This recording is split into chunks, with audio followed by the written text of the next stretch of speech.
Hello students, कैसे हो आप सभी बच्चे। उम्मीद करता हूँ आप सभी बच्चे अच्छे होंगे। बच्चों, ये मेरी पहली वीडियो है और जैसे कि आप सभी बच्चों को पता है कि इस बार क्लास 9th का सिलेबस चेंज हो चुका है, साइंस का और मैथमेटिक्स का। तो यहाँ पर मैं देख पा रहा हूँ कि काफ़ी बच्चे को कुछ प्रॉब्लम आ रही है क्वेश्चंस को सोल्व करने में, चैप्टर को समझने में। तो मैं अभी फ़िलहाल मेरे पास भी बुक नहीं है, मैंने ये प्रिंट अरेंज करे हैं, तो मैं आपको ये चैप्टर एक्सप्लेन करूंगा और इसके न्यूमेरिकल्स आपको सोल्व करके दिखाऊंगा। और मुझे उम्मीद है कि आपसे बच्चों को ये सारी चीज़ें अच्छे से समझ में आएंगी और आपको फिर कहीं इधर उधर ज़्यादा घूमने की जरूरत नहीं पड़ने वाली है। तो ठीक है बच्चों, हम स्टार्ट करते हैं। ठीक है, हमारा पहला चैप्टर है बच्चों जो फिजिक्स से रिलेटेड है, describing motion around us.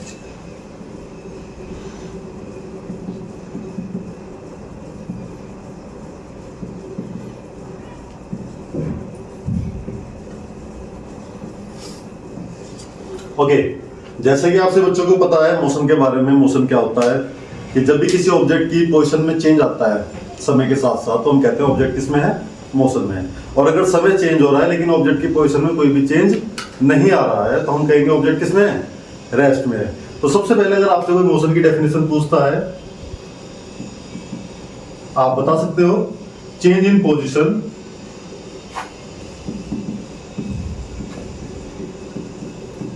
Change in position with respect to time या विद टाइम।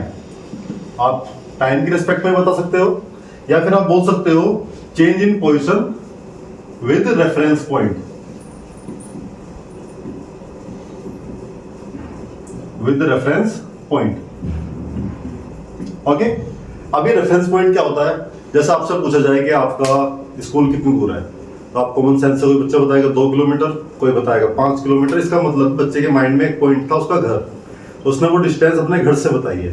तो आप रेफरेंस पॉइंट को अपना घर भी समझ सकते हो, जहां से ऑब्जेक्ट की आप पोजीशन को कंपेयर करते हो कि यहां से पर्टिकुलर इस पॉइंट से दूसरी पोजीशन इतनी दूर है। तो पहले वाला जो पॉइंट आप कंसिडर करते हो, आप उसे रेफरेंस पॉइंट बोल सकते हो। चलो ठीक है बच्चों, आई थिंक ये समझ में आया होगा। अभी बच्चों देखिए, यहाँ पर हम अब रेस्ट को भी एक्सप्लेन करते हैं। जैसे कि आपको पता चला कि अगर समय के साथ साथ ऑब्जेक्ट की पोजीशन में चेंज आ रहा है, तो हम कहेंगे कि ऑब्जेक्ट किसमें है, मोशन में है।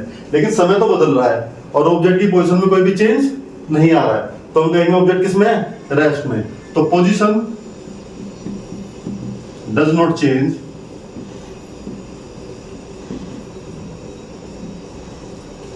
With time. समय तो बदल रहा है लेकिन ऑब्जेक्ट की पोजीशन में कोई भी चेंज नहीं आ रहा है, तो हम कहेंगे ऑब्जेक्ट किसमें है, रेस्ट में। आप बच्चों यहाँ पर 2 ग्राफ देखिए। ये ग्राफ केवल आपकी नॉलेज के लिए कि आपको और इजी वे में समझ में आ जाएगा कि किस तरह से हम इसे डिस्क्राइब कर सकते हैं। तो यहाँ पर अगर मैं ग्राफ बनाता हूँ बच्चों, तो हमारे पास 2 एक्सिस है, एक आपकी एक्स एक्सिस है, हमें नेगेटिव साइड की कोई नीड नहीं है तो हम इसे इग्नोर मारेंगे। और ये वाई एक्सिस है, वाई एक्सिस में भी हमें नेगेटिव की नीड नहीं है तो उसे भी आप इग्नोर करेंगे। एक्स एक्सिस पर आप हमेशा केवल टाइम को कंसीडर करेंगे।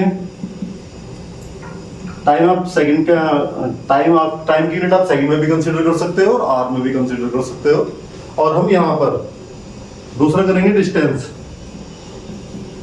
वाई एक्सिस पर, जो कि आप मीटर में ले सकते हो। अगर आपने टाइम यहाँ पर सेकंड में लिया है तो आप डिस्टेंस मीटर में लेंगे, और अगर आपने टाइम यहाँ पर आर में लिया हुआ है तो यहाँ पर आप डिस्टेंस किलोमीटर में कंसीडर करेंगे।